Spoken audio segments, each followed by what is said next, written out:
Olá a todos, bom dia. O seguinte grupo, composto por mim, Ivan, por Eliane, João Carlos, Pablo, Jarles, Lucas e Railan, fará apresentações acerca dos seguintes temas: da bilateralidade da ação e a exceção do réu, da natureza jurídica da exceção, da classificação das exceções, defesa de mérito ou substancial, defesa formal ou processual, citação de prazos, defesa técnica e autodefesa. A gente usou basicamente como fonte de pesquisa dois diferentes livros, que são eles o Teoria Geral do Processo, de Antônio Carlos de Araújo Sintra, Ada Pellegrini Grinover e Cândido Rangel Dinamarco, e o Curso de Direito Processual Civil, de Fred Didier Júnior. A mim foi incumbido de fazer uma breve explanação sobre a bilateralidade da ação e a exceção do réu. A bilateralidade da ação, de acordo com os autores Antônio Carlos de Araújo Sintra, Ada Pellegrini Grinover e Cândido Rangel Dinamarco, consiste no atendimento jurisdicional do pedido do demandante. E isso interfere na esfera jurídica do réu, cuja liberdade sofre uma limitação.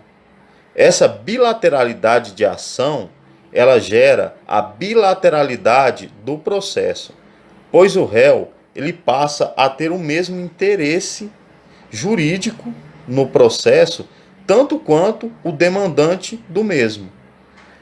E nessa bilateralidade do processo, nos explica os autores, nela está inserida a exceção do réu, que nasce no momento da ação do demandante, que, em sentido amplo, a exceção do réu significa o poder jurídico que possibilita ao réu opor-se à demanda movida pelo autor. E isso é um direito constitucionalmente garantido, como a gente pode ver na Constituição Federal, em seu artigo 5º, inciso 55, que é também conhecido como direito da ampla defesa. Todos nós temos um direito à defesa, independente de ser réu ou não, temos o direito à defesa. E com isso eu encerro a minha apresentação sobre a bilateralidade de ação e exceção do réu. E eu passo a palavra agora para a Eliane e tenham todos um bom dia e até a próxima.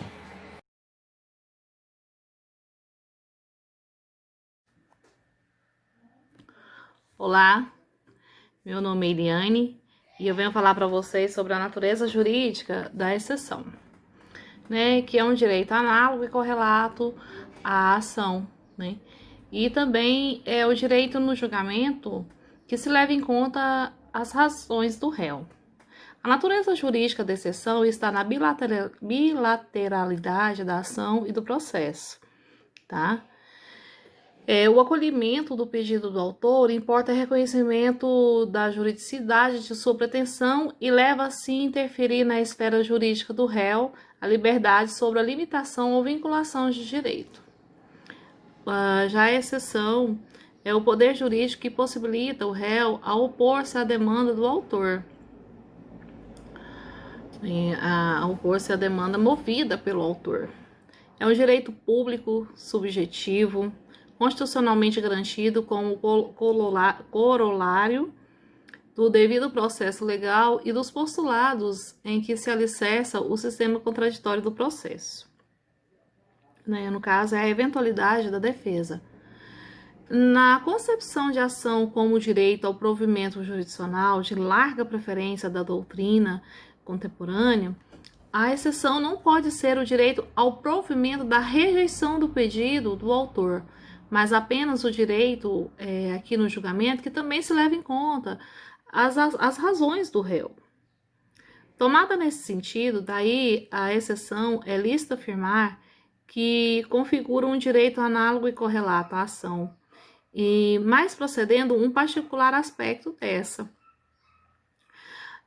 Aspecto que resulta exatamente da diversa posição que assume os processos, no processo, os sujeitos da relação processual. No caso, o amplo direito de ação, como o de defesa, compreende uma série de poderes e faculdades e ônus que visam a preparação de uma tutela jurisdicional. E a exceção não se trata de uma ação do réu, né? Uma vez que o interesse de agir foi do autor da ação. Então, o réu, ele não ataca, ele só se defende. Por isso que não é uma ação do réu. Ainda que, na sua exceção, ele venha trazer elementos ao conhecimento do juiz que possa impedir, né, a ação. Também, o modo de entender a ação influi, assim, sem dúvida, o modo de conceituar a exceção. Quem define a ação como direito, a sentença favorável, logicamente, concebe a exceção como poder jurídico de neutralizar a ação, ou seja, como direito de obter a rejeição da demanda. Quem entende como direito a sentença do mérito, naturalmente, define a ação como direito sobre o fato o ato impeditivo, que se refere à exceção. Quem distinguir entre o poder genérico de agir condicional e a ação processual concebe analogicamente a exceção em face do genérico de defesa.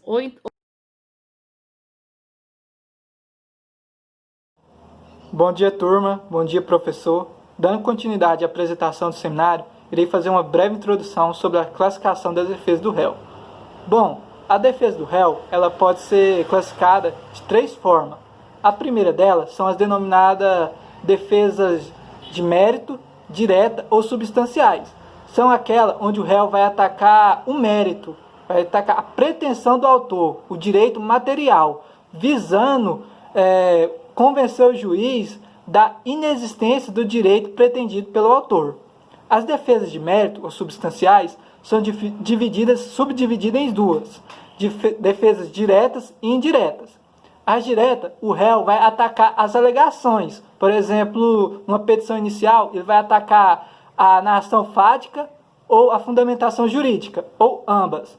Na indireta, o réu ele vai atacar o mérito propondo um fato novo, um fato modificativo, impeditivo ou extintivo. Já a segunda classificação, que são as denominadas defesas processuais, formais ou indiretas, elas vão incidir sobre a admissibilidade do processo, onde, como o artigo 337 do Código de Processo Civil propõe, o réu pode alegar antes da discussão do mérito, por exemplo, incompetência relativa ou absoluta, inexistência ou nulidade de citação, perepção, incorreção do valor da causa, inépcia da petição inicial, lispedência ou coisa julgada, entre outras. As defesas processuais também vão incidir sobre a idoneidade do processo, sobre a violação de pressupostos processuais ou das condições de ações, como nós estudamos, a legitimidade, interesse de agir ou possibilidade jurídica do pedido. Já a terceira e última classificação, que ficou na minha incumbência apresentar, são aquelas do modo ou conhecimento pelo juiz da matéria tratada. Essas vão subdividir em 2, em objeções e exceções. As objeções são aquelas na qual o juiz pode conhecer de ofício, são questões de ordem pública, por exemplo, incompetência absoluta. Já as exceções são aquelas que, para o juiz ter conhecimento, ele deve ser provocado. Geralmente são questões de interesse privado, onde o ônus é absolutamente da parte, do réu ou do autor. Exemplo de exceção, a incompetência relativa. Então, assim, eu termino minha parte e passo a palavra para o colega Railan, onde ele irá tratar mais especificamente da defesa de mérito ou substancial.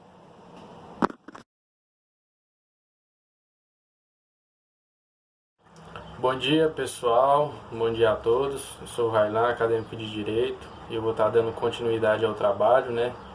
Eu fiquei responsável pela parte no que diz respeito à defesa do réu. Bom, dito isso, né, eu vou estar trazendo um pouquinho aqui de informação a respeito da classificação da defesa do réu. Primeiramente, existem dois tipos de defesa que são indispensáveis na ocorrência de um processo. Claro que existem outras formas, mas eu vou estar trazendo duas, mais especificamente a defesa substancial, né, também chamada de defesa do mérito. Existem dois tipos de defesa possíveis, né, e lícitas dentro da lei, né, dentro de um processo, e que podem ser apresentados por todo e qualquer cidadão, né, dentro de um processo no qual aquele cidadão ele está exercendo o papel de réu. Primeiramente, eu vou dar um pequeno respaldo à defesa substancial, né, que é a defesa do mérito. Essa defesa ela consiste na oportunidade do réu trazer, através de argumentos em face de sua defesa, um material, em sua defesa material, com o objetivo de buscar, na qualidade de réu, a improcedência do pedido do autor. Por outro lado, a gente tem a considerada defesa formal, ou também chamada de defesa processual, né?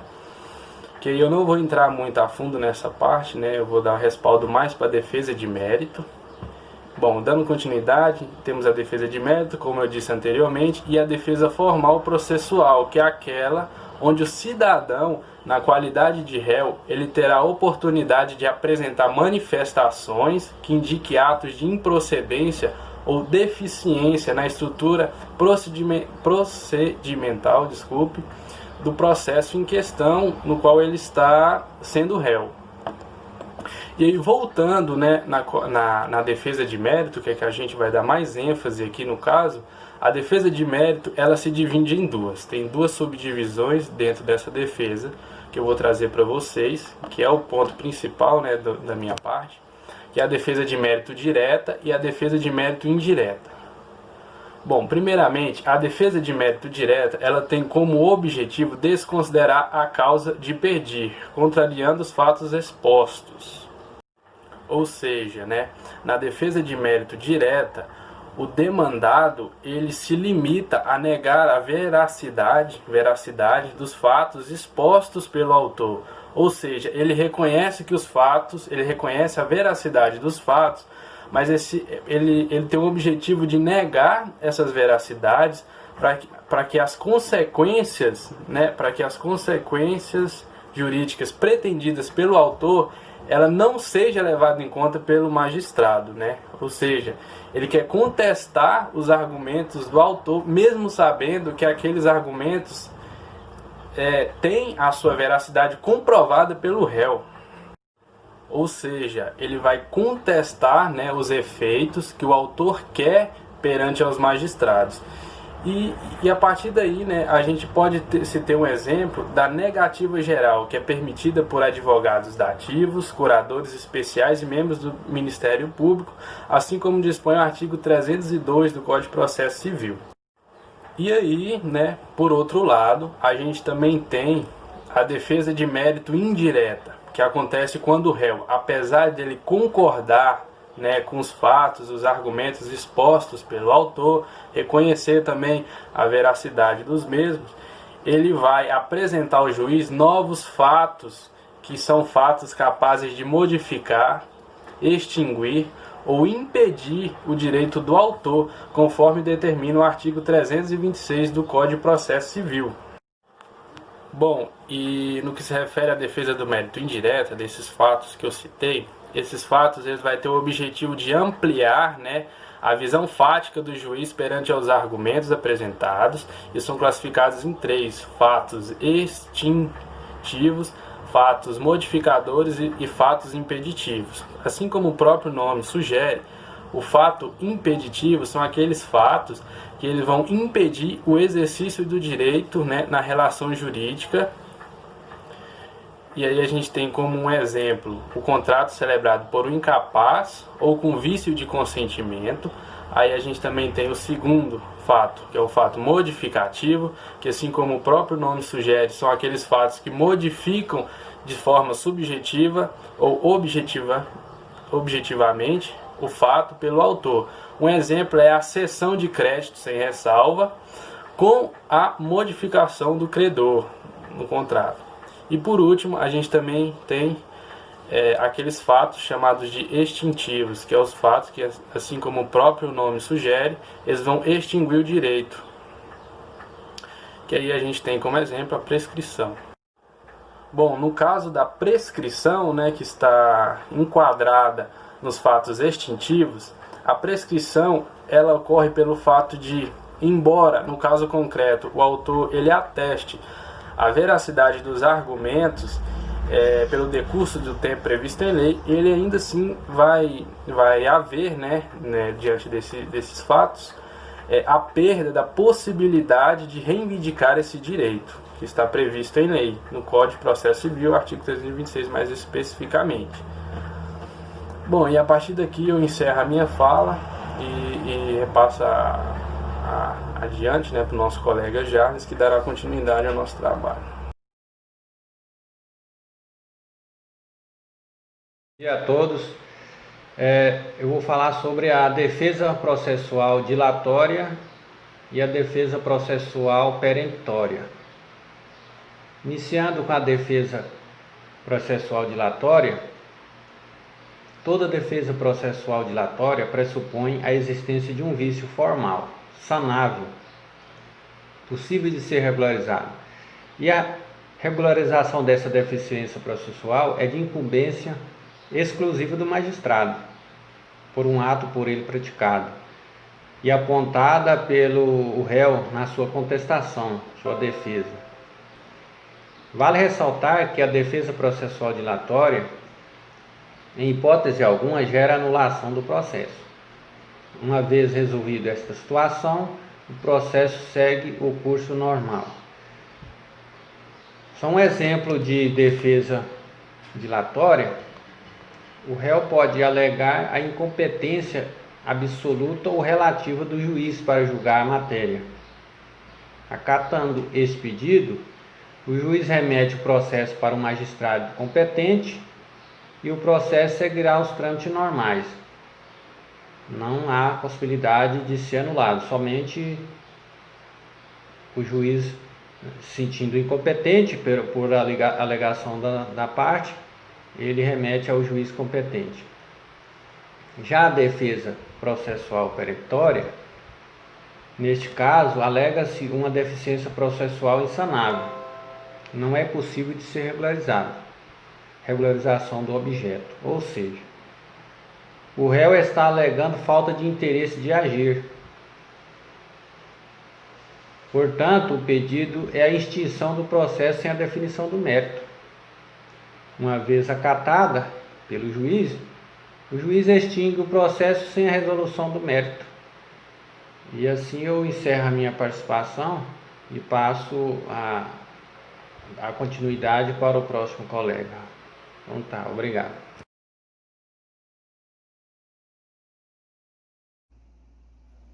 Bom dia a todos, colegas, professor. Dando seguimento ao nosso seminário, eu vou estar colocando aqui a respeito do ato processual citação e sobre também prazo. A citação ela é um ato processual necessário, visto que o artigo 5º da nossa Constituição Federal garante o direito a todo cidadão da ampla defesa e o contraditório. Então a citação é o ato pelo qual são convocados o réu, o executado ou interessado para integrar a relação processual. Ele tem dupla função: convocar o réu a comparecer em juízo e cientificar-lhe da existência da demanda ajuizada em seu desfavor. A citação é um ato necessário do processo, porém ela não é um pressuposto processual, pois o processo já existe anteriormente a ela. Só que, se não houver a citação, o processo ou o resultado dele se torna nulo.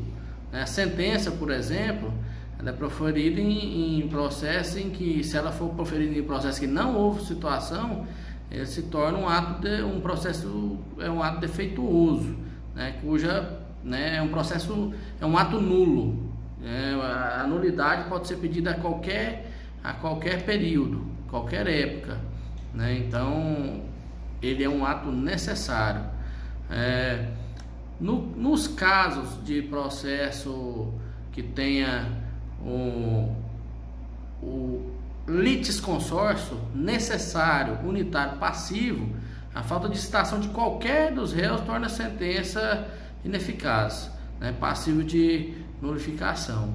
Se o caso de litisconsórcio é necessário simples, a sentença é válida, né, em relação àqueles que participam do feito, mas nulo e ineficaz em relação àquele que não foi citado, né. Nesse último caso, o litisconsorte teria legitimação para se pretender o reconhecimento da ineficácia ou a decretação da nulidade da sentença. Então, a citação é o que completa a relação processual, né? A relação de processo. Em razão disso, ela é exigida em todos os tipos de processo e procedimento, né? Tanto nos de conhecimento, de procedimento comum, especial, de execução, de erudição contenciosa ou voluntária. O prazo para apresentação de contestação é de 15 dias, prazo geral. Se o réu for ente público, ou Ministério Público, ou representado judicialmente por defensor público, ou até litisconsorte com advogado diferente de outro litisconsorte, o prazo vai a 30 dias. Né? O termo inicial do prazo, contagem do prazo,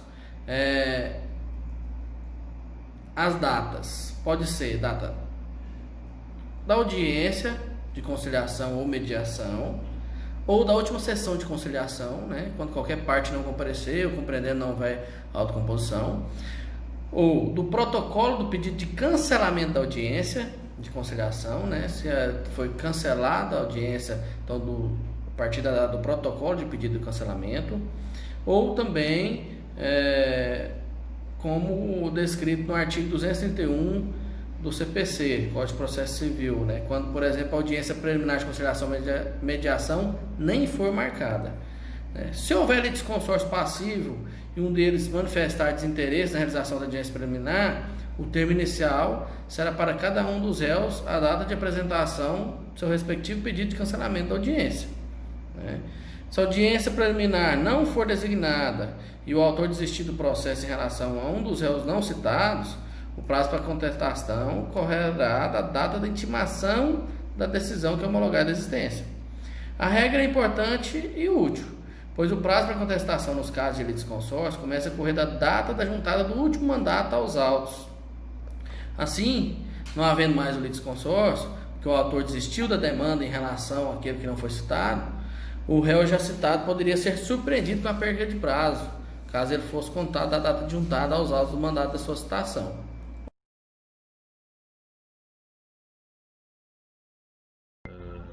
Bom dia, pessoal. Espero que vocês estejam bem. Eu sou Vicente Lucas Vanderlei e me coube falar um pouco sobre os tipos de defesa no processo, né, que é a defesa técnica e a autodefesa.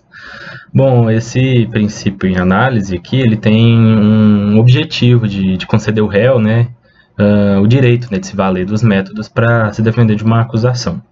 A autodefesa, ou também defesa pessoal, ela é realizada, né, como o próprio nome diz, pelo próprio réu, e não tem a necessidade da mediação de um advogado. Bom, é de suma importância nós entendermos, né, a diferença entre a defesa pessoal e a autodefesa. Defesa pessoal, ela vislumbra quando o acusado ele possui uma habilitação técnico-jurídica, né? E o debate em causa própria. Já a autodefesa, ela não precisa dessa habilitação técnico-jurídica, ou seja, pode o próprio acusado exercer a autodefesa mesmo sem ter essa habilitação. Como no nosso caso, né, de advogado, inscrito na OAB, a autodefesa ela possibilita o acusado de se defender pessoalmente da acusação, né? Diferente do que ocorre com a defesa técnica, né? Diferente do que ocorre com a defesa técnica, ela é dispensável, a autodefesa é dispensável.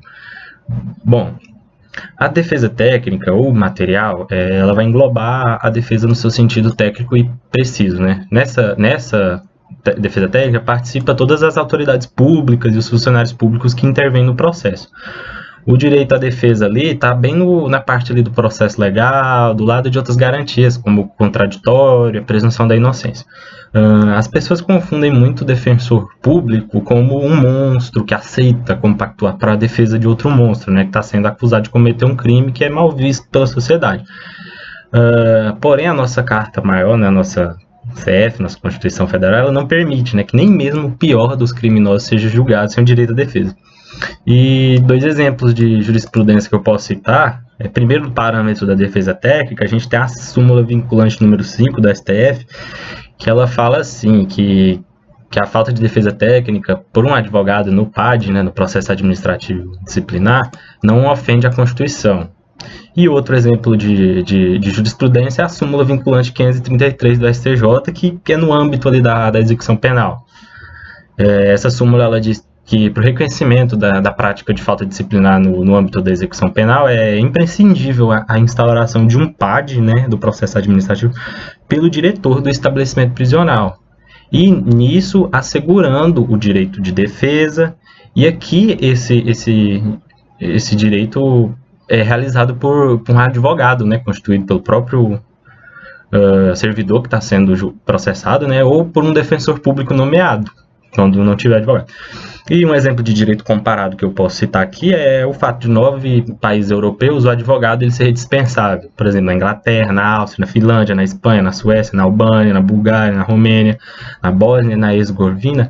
Não é obrigatório o réu ser representado nos tribunais por um advogado, né, devidamente qualificado.